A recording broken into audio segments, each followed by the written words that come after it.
And I want to say thank you for each of you, to each of you, for coming. And I believe that when you leave here, your knowledge regarding the e-cigarette and why it was invented and what it will or will not do for you and how it has improved or has not improved. These are questions I think that will be answered, and then I'm sure there will be questions from the audience. And so I trust that you will enjoy but be informed as you leave here. We have Anita Gaylord. Where is she? Okay. Director of Community Programs for Tobacco Prevention and Cessation. And then we also have Monica Dunn. There you go, hands up. Who is coordinator for the Pendleton SAD group. Yes, you may raise the roof.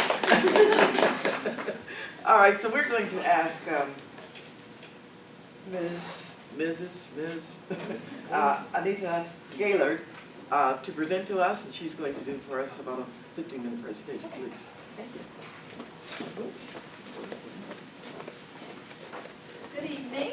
Good evening. Thank you for inviting me to your community. I'm with the Tobacco Prevention and Cessation Commission of the Indiana State Department of Health, working in tobacco control for a lot of years now. So our topic today is electronic cigarettes and what we call nicotine delivery devices, because sometimes when we say the word cigarette, you might think it's just the cigarette, but what we know is these devices are delivering nicotine. And so the nicotine delivery devices are better described really what we're talking about. And you have a handout. Don't worry about the background. It's a little different, but it is the same information. What I did was only copied 4 slides. You know how sometimes you bring lots and lots of information and people walk away with very little or nothing. So you have the 4 slides that are the most important slides in the presentation. And that is my contact information, which is the least important of the 4, unless you need me, and feel free to call me. What we know about e-cigarettes, the facts, and then what you can do.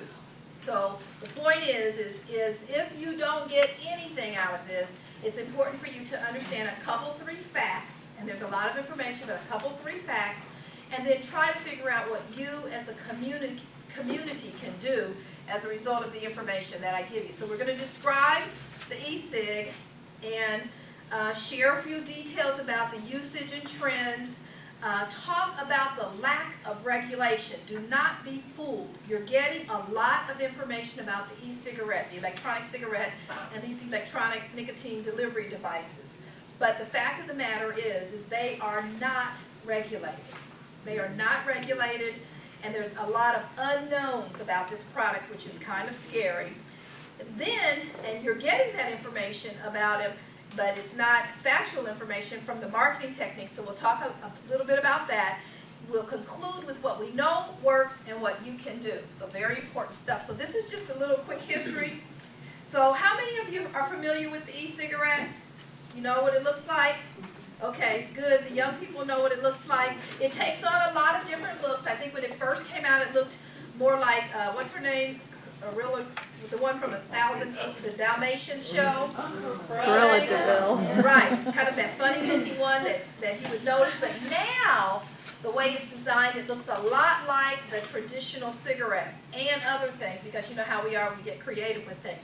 But it came around to the United States in about 2007, and it's a battery-powered device that delivers what we call vapor, or they call vapor, we call aerosol, because we don't know what it is, and it's more like an aerosol than it is a vapor, because vapor is kind of a soft way, an easy way of explaining what it is, and so we're calling it aerosol, and it mimics the typical cigarette. So lots of times when people will say to you, I don't smoke anymore, I vape. But what do you have to remember about using the e-cigarette in whatever format you're using? What does it deliver? Nicotine. And if it delivers nicotine, you may not smoke traditional cigarettes anymore, but your body is still addicted to nicotine. Your body is still receiving, the device is still delivering nicotine. And the nicotine is what keeps someone using a product. So that's what we know. Many times these devices are claiming that they don't have nicotine in them. The early studies show some of them don't, most of them do. And here's the catch, especially for you young people, and I know you'll be able to talk about this. They are, because it's unregulated, they come in a variety of flavors and a variety of nicotine levels, and you don't really know, for the most part, a person who buys this stuff doesn't really know what they're getting. Because it's unregulated, the industry doesn't have to tell you. They can tell you anything, and so you're getting some flavors, you're getting some nicotine, you're getting a bunch of stuff, and we really don't know what it is. And of course, the vapor is, the aerosol is inhaled. This is kind of a tradition, I hope you can see this, of what the traditional one looks like. The battery, the vaporizer, and the cartridge. And the cartridge is what's exchanged from time to time. These are some of those other devices. They're starting to take on a few different looks. And so you have to be familiar with it. So the one here looks like a hookah, and then those kind of look like giant cigarettes or even cigars. That one is an electronic pipe. And then we've got some pretty risque ones there that even have the cartridge that looks like a bullet. So that's what's happening with this e-cigarette. The thing that you want to remember is it is delivering nicotine, and we don't know very much about it to know what's happening to the body. Anita? Yes. Can we stop you and ask questions? Is it okay? Sure. Go ahead. How much nicotine do you get compared to a cigarette? Good question. We don't know. Oh, really? Because they're new, relatively new, and it's been very difficult to measure the amount of nicotine in it. It varies, because what we're finding out is these vapors, these cartridges have fluid and liquid in them, and some have more nicotine than others. So there's no standard answer to that, because the level of nicotine varies depending on the product. And even though it says one thing, there's nothing verifying that that's true. We don't know for sure that that's how much nicotine. And any little bit of nicotine is not good for the body. We know that, right? And it causes addiction. Another question? Oh, excuse me. Okay. If we can, let's hold Okay. our questions Okay. until the end. We're so going to we can hold. get through So them. write it down. You like me? So far. This is what we know. They don't produce the carbon monoxide, which maybe is their claim to fame, which isn't a big claim to fame, because they do contain some of these other things. Formaldehyde, you know what that's used for. Acetone, you know what that's used for. So that what we do know is that there are some harmful products in the e-cigarette. And this is just the beginning research. We haven't done a lot of research yet, so we've got some more to go. So, and this is the concern for us. We're working on this. But the information in the ads for the e-cig are very misleading. And here's what we're finding out, that it's being primarily used by current or former smokers, and the advertising and the marketing makes us, the general public, believe that it will help you quit. Or a lot of people are picking it up because they think it's a cessation device. And there's been nothing has been out there that proves it actually helps people quit. It's anecdotal information, and maybe in the future we'll find out that it does. I don't think so, but with many people who are using them, they're often using them because they'll say things like, I don't smoke anymore, I vape. With it kind of giving you the assumption that not smoking is a good thing, but vaping, or not smoking is the bad part that they made good, and vaping is all right, and it's not.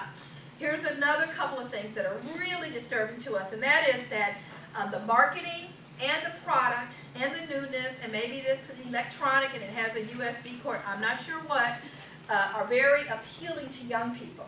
Now you know that's on purpose, right? It's typical tobacco industry strategy. You know that's on purpose. But we do know these e-cigs are appealing to young people. And because we don't know what's going on, we don't know anything about the long-term quit rates or anything about how or if it helps people to quit. This is a big problem. Does anybody know what I mean by dual use? We're finding that most studies find dual use is common. That means what?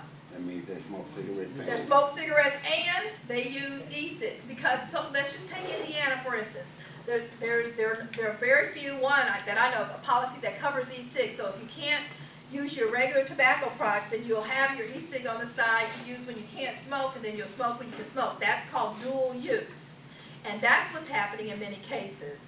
And then we're finding more and more information about how the e-cig is being modified and being used to help ingest or for others to ingest other drugs. So it becomes a very dangerous product when you think about it like that it's being used for things other than nicotine. And we're finding a decline in the nicotine replacement therapy because they're using the e-cig thinking it's the product or the way to quit. They're popular, that's all I can say. It's a billion-dollar industry. I suspect here in Anderson you've seen some vape shops pop up. And of course the e-cig is on the market, so we know that it's very popular. I don't know if it's the newness of it. You know how we like new things? We do. I do. You do. Or what? But it is very popular, and it's very it's making money. It's growing in popularity.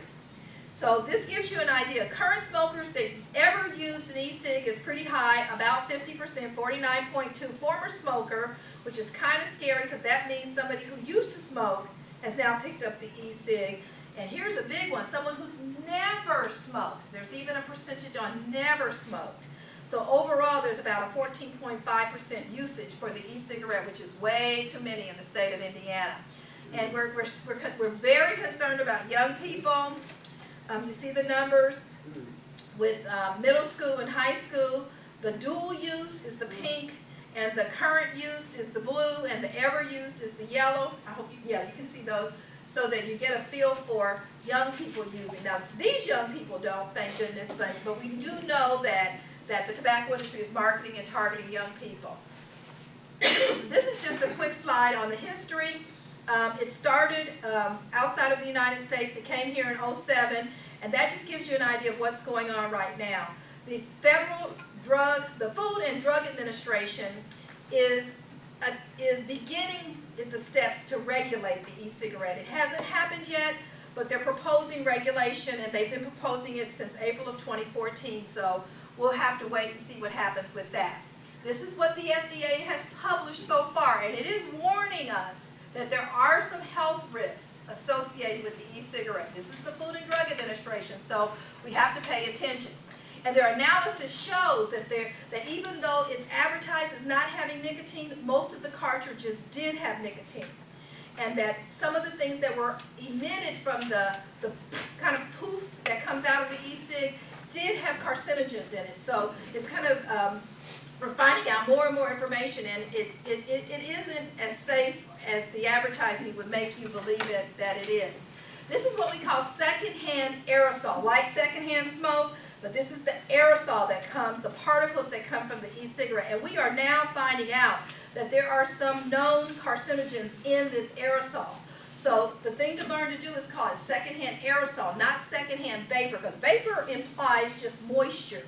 But aerosol implies that there's something in it, and there is something in it. So not only do we have to be concerned about anyone using the e-cigarette, we have to be concerned about being around the e-cigarette, our home, or out in public, someone using the e-cigarette, and you ingesting the secondhand, like secondhand smoke, the secondhand aerosol. So this is a slide that you have, the bottom line. These are the things that it'd be important for you to remember.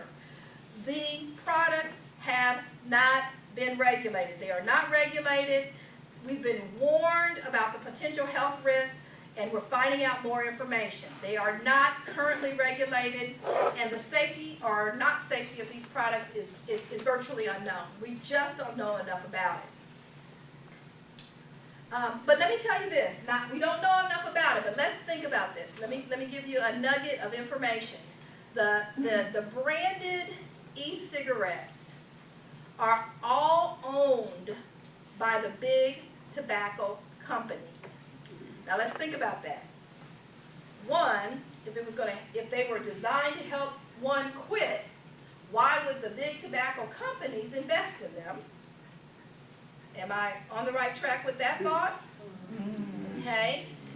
And two, if it wasn't the wave of the future or what the big tobacco considered to be the product of choice for the future, why would they invest in them?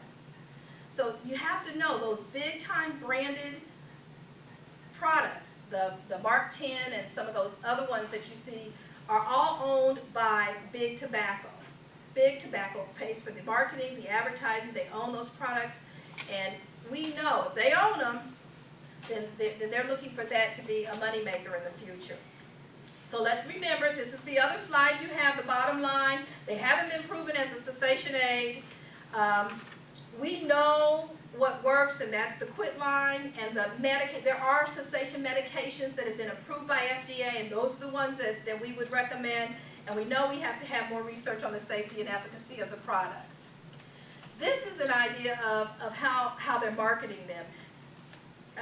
They're kiosks, I know you've seen them, and they're doing a lot of marketing with stars and people who the young people recognize. There are all kinds of ways to get at e-cigs and electronic delivery, nicotine delivery devices online, and you know that's targeting the kids.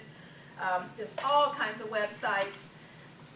Social marketing, the social media shows all kinds of ways to use e-cigarettes, and that's what you see here: YouTube, Instagram, Facebook, Pinterest, Twitter, all kinds of information. These are the celebrity endorsements, and most of the time, you know, those celebrity endorsements are not necessarily targeted at somebody like me, but more like those at the back table. Look at that. Even when the tobacco companies cannot market their products through sponsorships, their traditional tobacco products through sponsorships, guess what? This is a product that's not regulated, it's not written in the law what they can and cannot do, and guess what the tobacco industry is doing?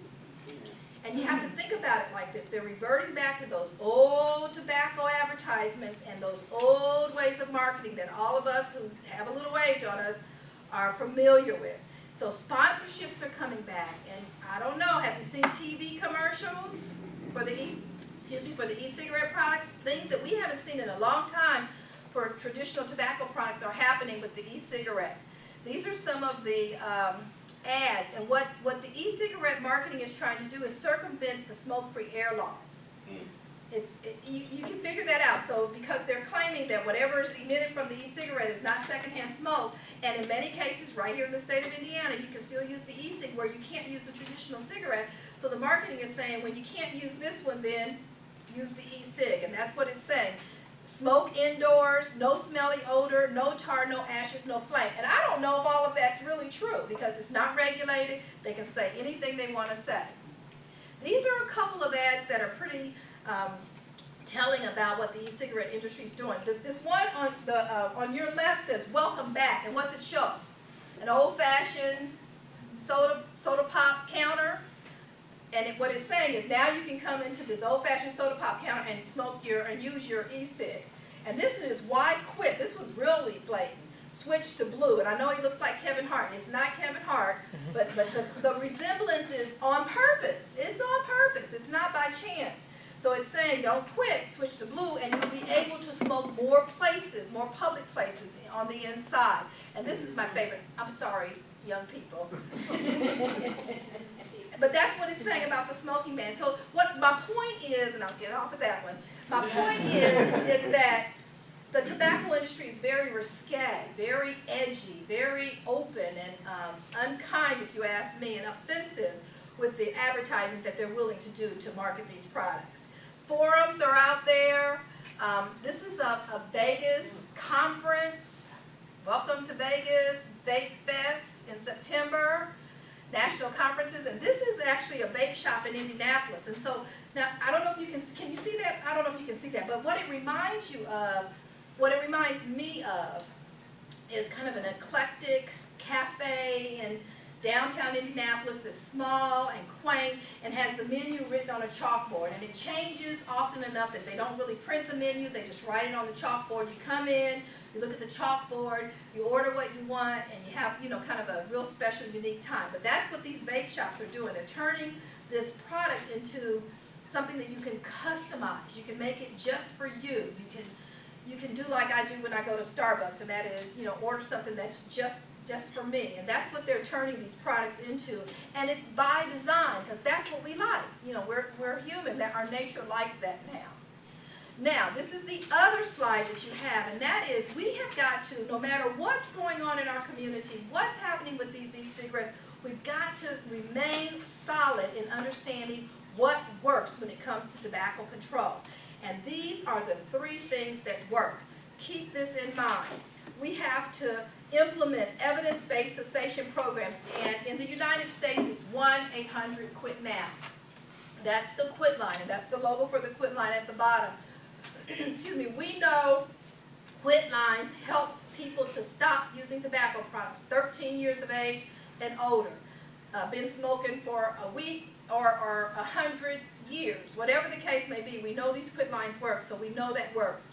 We have to also work on making sure that tobacco products are higher priced. We know the higher the price the tobacco product is, the less likely, first of all, our young people are to ever start smoking. And believe it or not, it impacts us as adults too, whether we'll continue smoking because we'll make a choice not to spend that kind of money. Not everybody, but a lot of times. And we're working on that in the state of Indiana. And then a well-funded tobacco control program, a tobacco control program that does things like this all the time, that can reach out and touch the community time and time again. That's what we know works. So these are the cessation interventions. These are the products we know work with cessation, not e-cigarettes. This is a little bit more information about comprehensive smoke-free air policies. When the policy is strong in your community, it does a lot of different things. It helps young people never to start using tobacco products because they don't see a lot of adults using tobacco products, or in the public places where they go, tobacco products cannot be used, so that helps to form their social norm for not using tobacco products. And then if we raise the tobacco tax, that keeps the product price very high. Anybody have any idea how much a pack of cigarettes costs in New York City? I don't think the slide is in here. There's a gas station, we took it about a year ago, $12.40 for a pack of cigarettes in New York City. Pardon me? What did you say? I said get out of here. Right, and what would you do? I mean, if you had to make a choice, you'd think twice. My guess is you would think twice about paying $12.40 for a pack of cigarettes, because New York City has the highest tax in the country. That works. The higher the price of the product, the lower the prevalence of smoking. Kids just never even start. When the price, because kids are very sensitive, young people I should say, young people are very price sensitive. They just never start. When the price is that high, they just don't bother with it. They go out and spend their money on something else. And that's what we're working on. Indiana is below the national average. Anybody know what our tax rate is for tobacco? 99.5 cents. The average across the country is about $1.46, so we're below average, and that is just for the traditional tobacco products, and we don't have time to get into everything. But we know we have to raise the cost of the product in order to drive the usage down. Fund state programs, I could go on and on about this, but the fact of the matter is that the state of Indiana has to make a stronger investment in public health and in tobacco control, and we're working every day to try to make that happen. So, what can be done? And this presentation is meant to reach to state and local governments. But what we're trying to do, we're trying to change the definition of smoke and smoking to include the e-cigarette, because if we say cigarettes, then we may or may not really include that e-cigarette product. So we're always working very hard to add the e-cigarette to your school policies, to specifically call the, say, e-cigarette or the nicotine delivery devices, to add the e-cigarette to any local policies. We're working to add the e-cigarette to the state policy. We know we have some work to do. And then we're trying to restrict the sale. Now, Indiana has a law about e-cigs. Y'all know about that? It has an age law, but it is a little harder to enforce. And I don't know if there are any healthcare providers in the house, but we have to make sure our healthcare providers understand what nicotine replacement therapy has been proven to work and not recommend an e-cigarette, thinking that it could work, and then also to promote the Indiana Tobacco Quit Line. And these are some other things that the healthcare provider can do.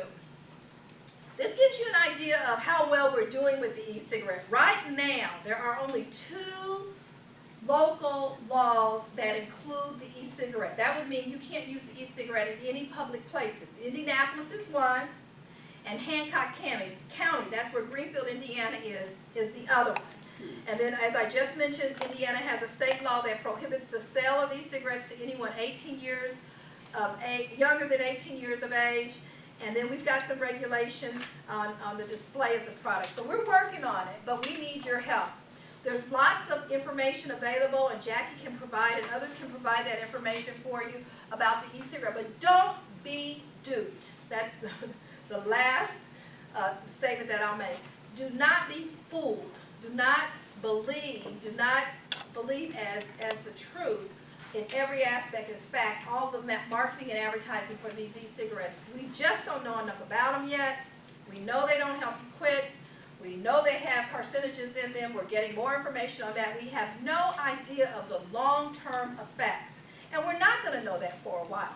So we need to get to our young people, we need to get to our adults and make sure that they are making a good decision about tobacco products in general, but certainly about this new thing called e-cigarettes.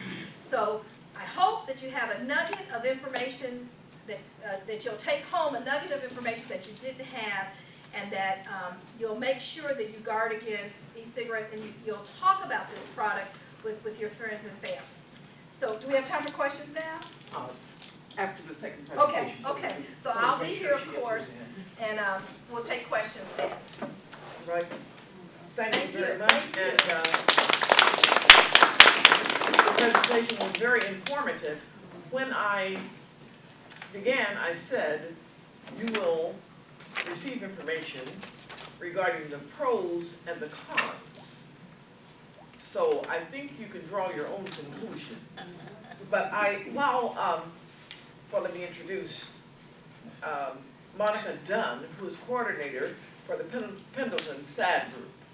And while they are coming forth, I just want to share a little quote. I was listening to an advertisement just happened to come on. But it said there's a contract in every cigarette. When you light up, you sign up. And the thing is, they don't tell you what you're signing up for. You're not just signing up to give your money away, but many other negatives you're signing up for. All right. We're just gonna run through like what SAT is, if you guys don't know, and we're gonna introduce ourselves. Okay, I'm Kayla Clevenger. I'm a sophomore at Pendleton Heights High School. I'm Deborah Love, and I'm a junior at Pendleton Heights. I'm Abigail and I'm a sophomore at Pendleton Heights. I'm Cassidy and I'm a sophomore at Pendleton Heights. I'm Brianna and I'm a senior at Pendleton Heights. I'm Austin Dunn and I'm a junior at Pendleton Heights.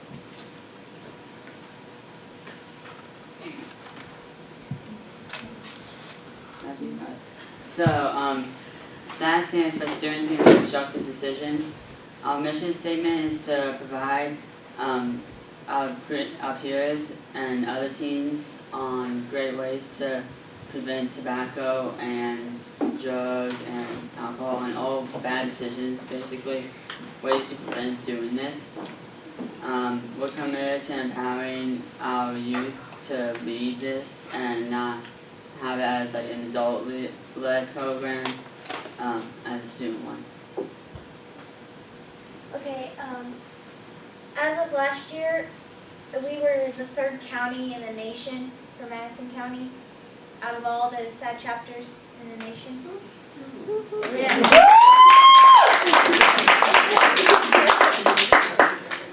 And our goal for this year is to be National SAD chapter.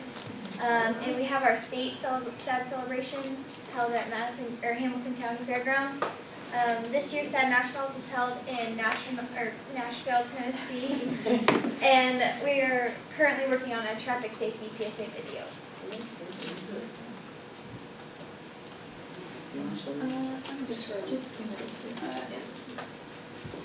Okay, so some events that we've done so far this year are Red Ribbon Week and Celebrate Mind Drive, Rock the Belt, which during that we had like all the students at our school wear like duct tape seatbelts.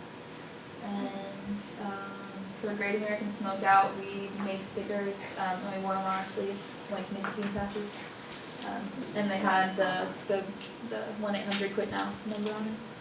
And then, we had, an underage alcohol and marijuana use, day where we put, informational papers on the lunch table so the students could read them. We had sad shines, which are, our day for that, for our, gallery thing is, February 8th, so Sunday. Any of you would like to come? We did a dinner at Stepping Stones, and we visited our elementary schools, and we did a service project for the Christian Center, and we had a meet in the middle. Oh, yeah, our service project for the Christian Center was that we brought in toiletries and hats and gloves and blankets, and we made little care packages, and we took them over to the Christian Center.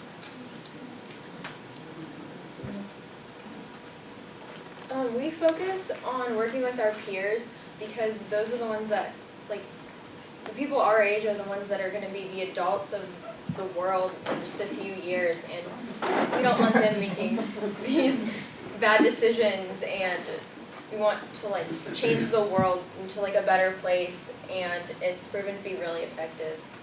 And some things that we do would include like Red Ribbon Week and the Great American Smokeout and the Rock My Belt and all that stuff. And like we would like sit in the lunchroom and like have activities and stuff for that too.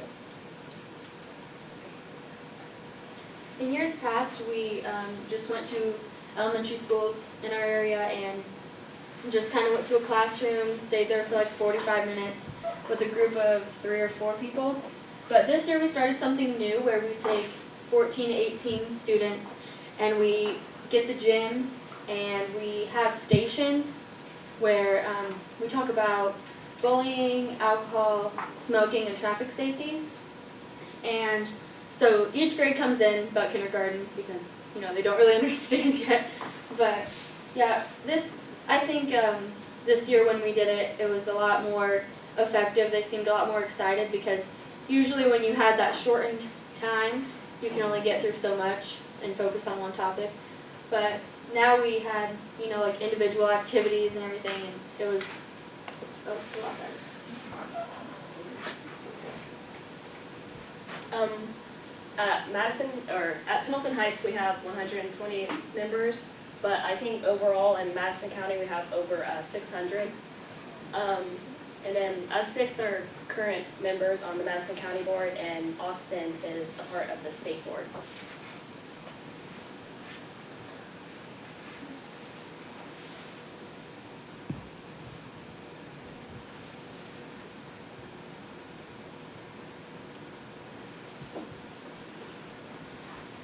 Alright, this is our presentation on e-cigs, and this is just gonna help you get more informed on the big things. So like what e-cigarettes are, they just look like this and they just have a cartridge in them and they have possibly nicotine or even you can put like marijuana that in it. And they were invented in 2004 but then came to the United States in 2007, and they come in all types of forms and flavors.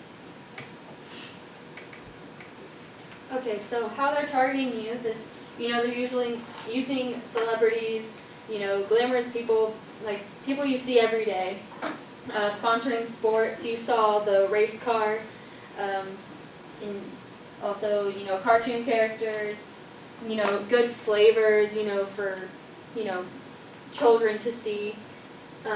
But basically, they're using the same tactics that tobacco companies used, before they, were shut down from that. But yeah, I think it's something that we need to watch since, they are doing the exact same things. Another thing I saw recently, I went to a basketball game, and like the pamphlets they hand out with like the team's pictures, they have like sponsors, and one like sponsor was like an e-cigarette shop. Some of these are just examples of the advertisements they use, like the celebrities and like glamorous people, and they're compared to the ads that were used back before they were banned. So that would be the old one, and that would be the new one, which are pretty similar.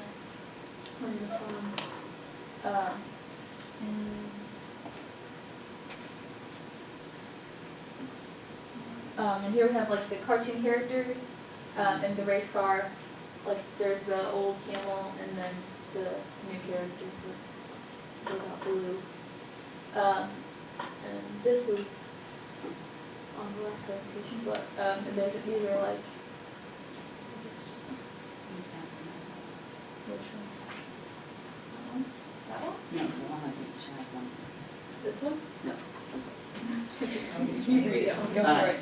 Well, I just want to point out this one is looks like a tennis star, and she said, considering all I heard, I decided to either quit or smoke chew. She decided to smoke chew, and that's a type of e-cig.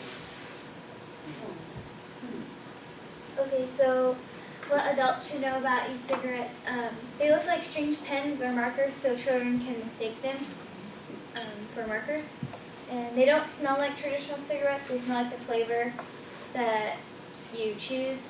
So like there's like cappuccino flavors or fruit flavors or sweet candy flavors. They're often called vape pens, but you don't vape them, or it's not vapor. The e-juice, if consumed, is toxic. There are no current age restrictions in some states. And the e-juices, like Abigail said before, contains THC, which is an ingredient used in marijuana. With the e-juices, one of the big problems about them is little kids getting a hold of them and thinking they're candy and drinking them and having them taken to the hospital.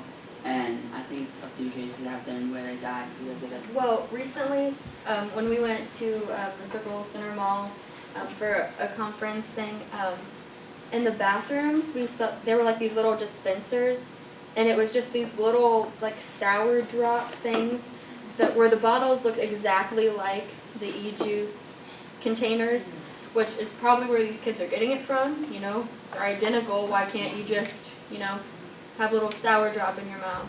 So. Oh, Anytime. we're gonna like test your knowledge if you've been paying attention. So, do you guys think vapor from e-cigs, do you guys think it's pure? You can do a thumbs or no thumbs.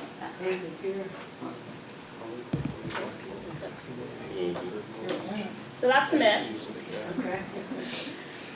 The liquid vape, it like doesn't just contain nicotine, it contains like water and like a solvent, and like the solvent isn't like approved from the FDA. So like those mix together and like make more harmful chemicals that you can like intake.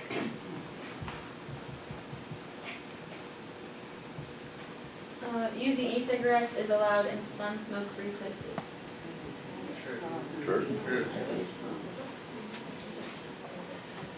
Okay, so since there's such a lack of knowledge about e-cigarettes and, you know, there are little regulations on them as of now, but some places have chose to ban the use of e-cigarettes where tobacco cigarettes are prohibited. Myth or fact, e-cigarettes have not been approved by the U.S. FDA. That's a fact. Because of how little we know on them, they have not been regulated and are very hard to regulate. Okay, myth or fact, e-cigarettes don't produce harmful secondhand smoke.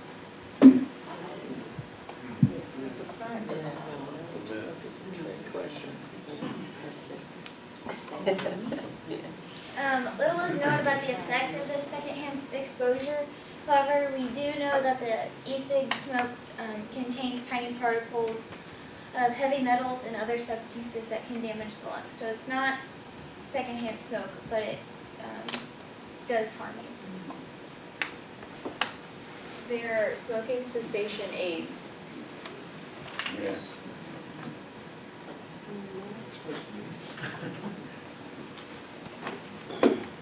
There's really no evidence to prove this, and I don't, yeah, they just can't prove it yet. So.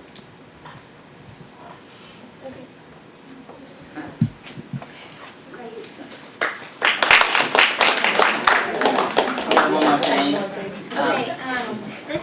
a poster of pictures around town and around the county. I think in Pendleton we have 2 or 3 or 2 vape shops just in our small community. Yeah. Last one and Baby Street. So it just goes to show that they're not behind the counter yet, and we want to. Our first step is to try to get them behind the counter. They're not only in gas stations or on windows of stores and all that. I went to a breakfast place, and on the menu there was a coupon for a free bottle of e-liquid. So. And there's 2 things in these pictures. One is with Vape HQ, they're like not even half a mile down the road from the high school. Like you can stand at the front entrance of the high school and see Vape HQ. And whenever I went in to talk to them about it, and when their cover up isn't that they're a vape store, that they're an auction place. They don't sell vape stuff, they just advertise it. And then like right here is 2 advertisements for vape. And I'm not sure if you can see what this is, but this is the ice cream, like the ice cream sandwiches and frozen Snicker bars that little kids always want to get. And that concludes.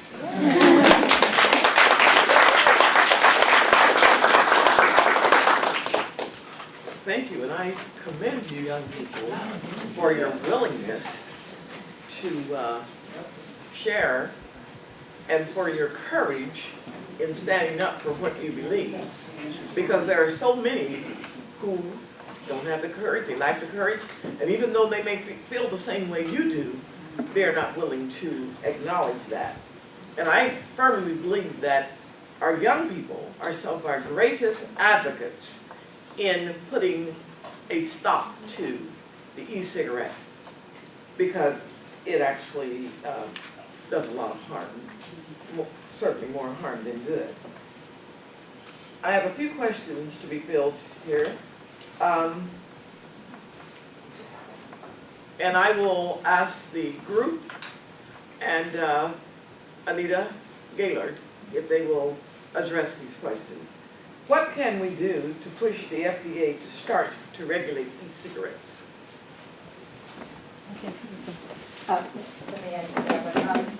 Well, know that a lot of the tobacco control programs across the country are pushing the FDA. There was a time frame where the FDA asked for comment from the general public. I believe that time frame has now passed, but we're working very hard to try to get them to move along. But you have to remember, we're slow at the state, they're even slower at the federal government. What you can really do to get the FDA to move along is what you're doing today, and that is talking about it, making sure that your community understands the facts and myths about the e-cigarette, and then raising the awareness. But many of the tobacco control programs have submitted comments to FDA. The FDA is slowly but surely, and I would like to think pretty soon, going to respond with some regulations. So they've been working on it for a couple of years, and that's about a standard time frame. So we can look for something to happen very soon. It's a slow process, though. So that's why we have to continue to do things at the local level. Any comments from the young people? I think what she said. Didn't say ditto. All right. The next question. Is it true that some of the flavored vapor juice and other products are produced in China?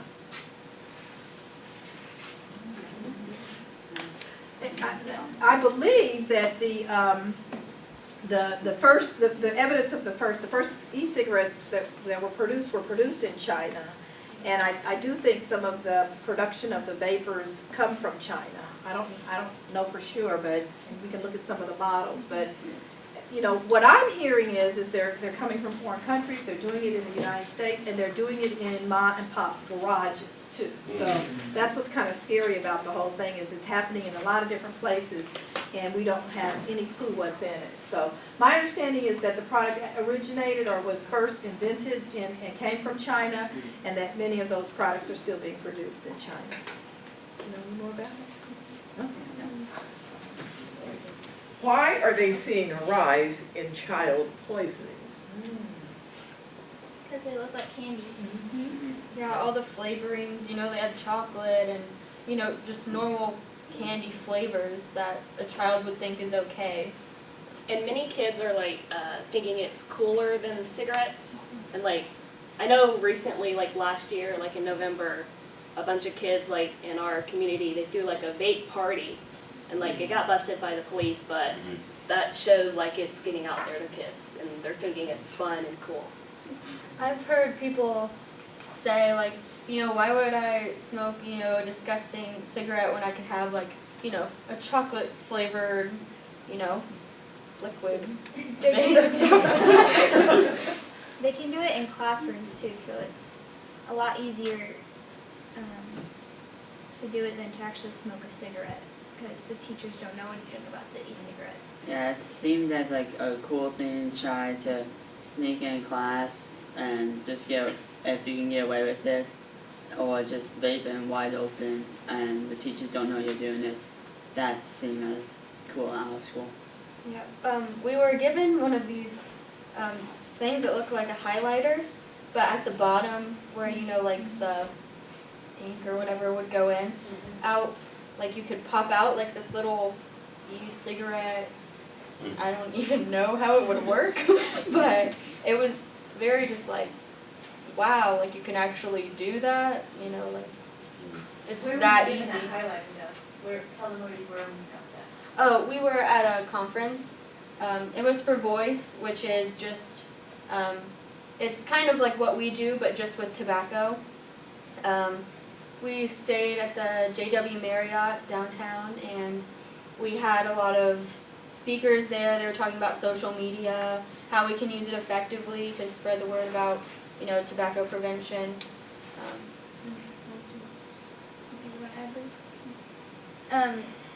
We went on lots of tours of Circle Center and of Indianapolis to show that they're not, or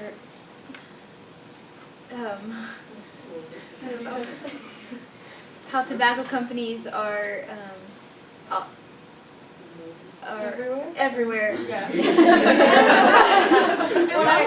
When When I said that Circle Center Mall, you know, candy thing, that's where we were, because we had a scavenger hunt looking around the mall for things that were related to tobacco and e-cigarettes. So And it's not all that uncommon for the tobacco industry to design their product to target the kids and to look like candy and things that young people are familiar with. So that's what's happening, is this e-cigarette is just like the other products before it.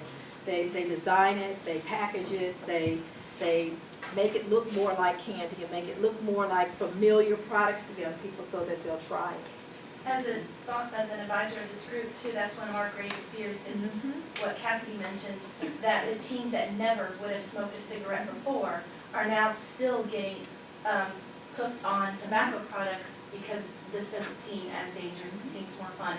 And so we're afraid that we're going to have a bigger group in our society on nicotine than ever before. And they're cheaper than Yes. Is cigarettes. e-juice the same thing as I don't understand what e-juice, I've never heard that till tonight. Okay, so e-juice, so that the part of the product that's a cartridge, you can put juice, different flavors of juices and different things in that cartridge, attach it to the battery, and then it heats it up, and that's what causes the secondhand aerosol. So, but you're right, it is confusing. So it's like you can special order your nicotine delivery device. So what's happening now is there are vape shops that are selling the juice, customizing and selling the juice, and that just becomes a part of the product that's used to vape with. One of the things that one of the young people said that I found a bit unsettling is that our teachers and school personnel are not aware of what's going on. That says to me we need some staff development or something, Because, you know, you can take a very small child, and if that teacher does not know what's going on, it can begin at such an early age. So that is really concerning to me, yes. We gave this same presentation to a group of teachers, and like they were all like shocked and amazed about like how kids can like get them into the schools and stuff. Well, actually, I hope that it will be possible. I think this is worth going to every school, because a lot of the staff is not knowledgeable, and unless they're taught, then unfortunately that will be an avenue whereby some of the students will begin at a much earlier age than we hopefully they won't begin, but this gives them an opportunity to begin at a much earlier age. I know some teachers were shocked and, you know, they didn't know how to really handle it because, you know, like the flavors, they come out smelling like that. So, you know, if you go into the bathroom and you smell cotton candy, you don't know if it's from that or if it's perfume that someone sprayed. So, you know, there's also, you know, difficulty tracking down who has it, you know, what it is really, So you really have to be kind of suspicious all the time. Have an investigation. Yes. When she was talking about the battery, one thing that we thought would be important to mention was, along with, since the battery heats the vapor up, it's like, it has exploded in people's faces before, causing like scars across their face and just major like damage. Okay, and the final question is, unless there are questions from the audience, other questions from the audience. Is it true that babies who crawl around in homes where e-cigars are used, how and why? Is it true that babies, I believe that was supposed to be, that babies crawl around in homes where e-cigarettes are used? Yes. Is it dangerous? Okay. Yeah, I mean, what we know about secondhand aerosol is that it's not good for anyone, and what you have to think about, and something that's important for us to make, a point to make based on that question is that, you know, babies are more susceptible to the particles and the carcinogens and the junk that's in secondhand smoke and secondhand aerosol. So anytime an adult is using a product like this, the e-cigarette or regular tobacco products, it does put the baby at risk, the infant at risk, and more risk, I think, because their bodies are new, they're precious, they're gentler, and so these products are not good for any of us, and certainly not good for babies. So, and that's what we're trying to do. We're trying to let adults know, young people know all about these products, so they don't use them around anybody. Yes. We have some bills currently in our legislature regarding e-cigarettes. Yes, there are, and I did bring the list with me, but but there is some chatter, if you don't mind me calling it that, down at the State House on these products, and I can provide you with a summary of what's going on. I'm not sure where each one of the bills are, and even well, I'm not sure of the status of the bills right now, but there is some talk. We have to say some of it we like and some of it we don't like. So it's not just because it's addressing the e-cigarette doesn't necessarily automatically make us the tobacco control community for the bill. So you have to look at each one individually. What committees are They're these public in? policy on the House side, I think. That's on the House side. There's a handout on the table. Okay, there it is. Both the House On the and Senate two, bills. yeah, there's, Yeah, on the yep, two-sided yep, bills, so there it is. everybody should have a handout. Okay, I so think that's what, those were the bills that are filed. Those are not necessarily bills that have had a hearing yet. To my knowledge, only one has had a hearing. The schools, I know Anderson has and Pendleton, but I'm not sure about any others in Madison County. The students have talked to their principals and administrators and now have a like in the student handbook a rule against e-cigs, but that I don't think that really, we have it enforced, but with the teachers not knowing what e-cigs look like or how to detect them or anything, it's just like a white rule that just sits there and doesn't really minimize the amount of e-cigarettes used there. Have a bite. Okay, any other, yes? You said that they're in public, they're banned in public places and private, are they banned in private industries and stuff like that? The e-cigarette, Yes. in Indiana, there are only 2 local laws that ban the e-cigarette in public places. And one is in Indianapolis, that's Marion County, and it's really not even all of Marion County, because there's some cities around Marion County that Marion County laws don't apply to, and Hancock County, which is where Greenfield, Indiana is. And to the best of my knowledge, those are the only 2 local ordinances that prohibit the use of e-cigarettes in public places. So we have a lot of work to do. Now, we have been more successful, as the students have told you, about getting the e-cigarette added to school policies. That list is growing every day, and I'm glad that list is growing every day, but we still have our work cut out for us in local municipalities, towns, and cities, and of course with the state law someday.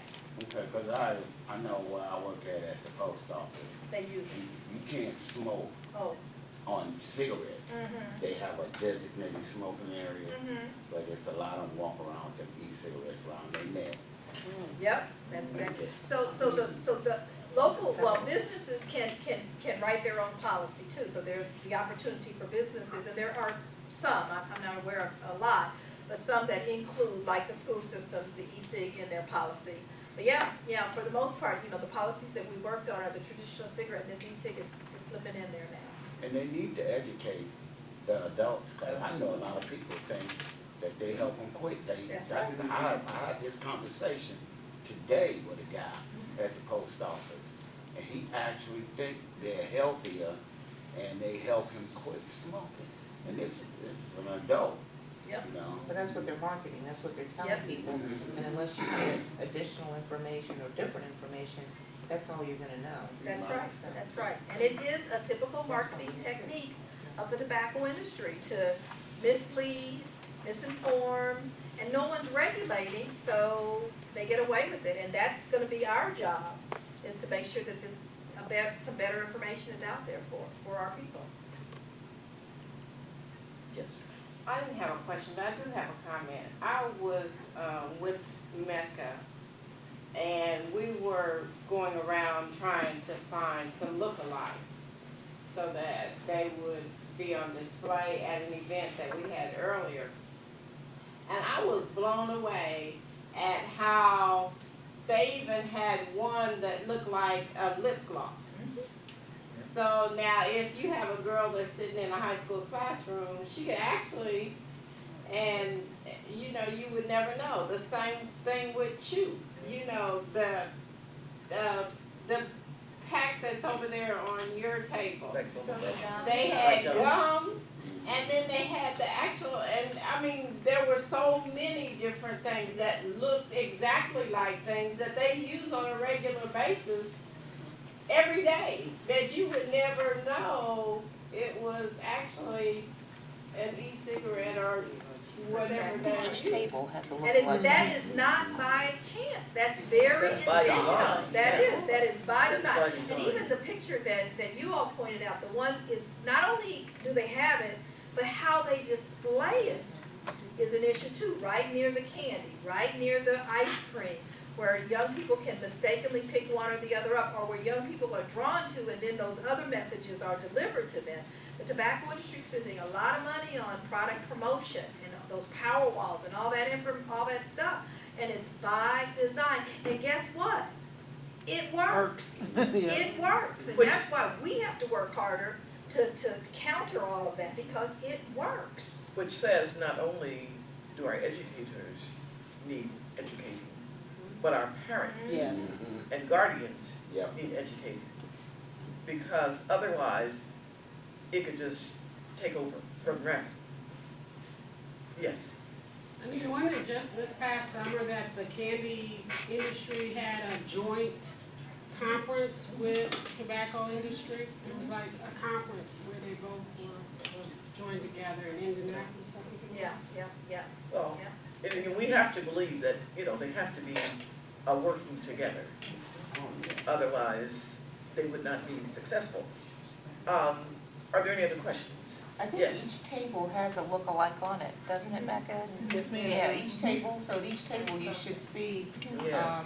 a look-alike, and if you look at the different tables, you'll see different examples of what those are. And it was interesting as I was coming in, even Altoids. Right. Something like, Just talking about that. yes, They have candy cigarettes, oh, yes. that look just like cigarettes, you know. You know, Well, don't you have to work hard though? Because if you're making a product that kills off your customers, you need to make sure you can replace them That's as right. fast as possible. yes, And these guys aren't gonna be replacing. Any other questions? Well, just before and thank you very much. You have been very informative. Yes. And I really do hope that this group and other groups like it can get into our schools and even our parent meetings. There are opportunities. And I think what you're saying is so valuable. And we don't need to wait until our kids are this age before they understand what's going on. And she talks about the kindergartners don't understand. Yes, they do. Oh, yes, they understand. They understand. They understand. Okay, you may see that, the last question. One other quote, I was looking at information regarding e-cigarette, and I found this so very interesting. It says, no tobacco, the e-cigarette contains no tobacco, but they use nicotine from tobacco plants. Now, how reasonable is that? You know, I guess they think everybody's asleep. I'm going to briefly reiterate some of the things that were said. It may cause, the e-cigarette may cause harm to the lungs. And I don't think this was said, but I was reading this somewhere. It increases the risk of infection more than traditional cigarettes. Very interesting, I thought. And then, it's a vapor. They said it's a vapor, but nothing burns. Okay. Aerosol, it contains liquid nicotine. They're toxic. There's no quality control. The FDA wants to regulate it, but it hasn't yet. They make it appealing to youth. It is not a cessation aid. And we need to be informed so that our children, our young people, and even some adults don't get hooked, because adults are subject to go and buy some Altoids, think they're buying Altoids, and they're buying something else. Well, thank you very much, and now I'm going to turn everything over to the tobacco, what is she, coordinator. Or what is her title? Yes, she did. And I think she's done a great job.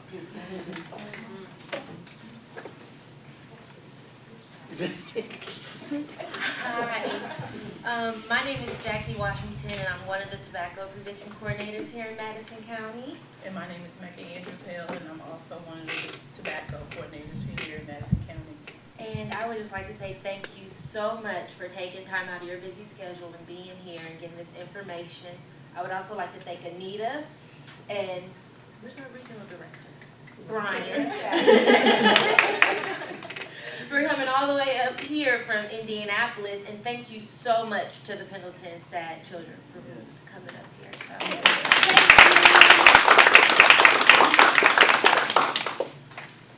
I would like to thank all of you for coming. This was put together with the help of Minority Health Coalition, Anderson Black Expo, and SAD, which is up under Intersect. So we'd like to say thank you for all of you for attending. We really appreciate it, and please take the information and share. And before you dismiss, I want to say one thing. I hope that the next time something like this is, that they have a session like this, I hope that we will get our young people out here. They need to be hearing this, and more parents out here. So, that's your next mission. thank you.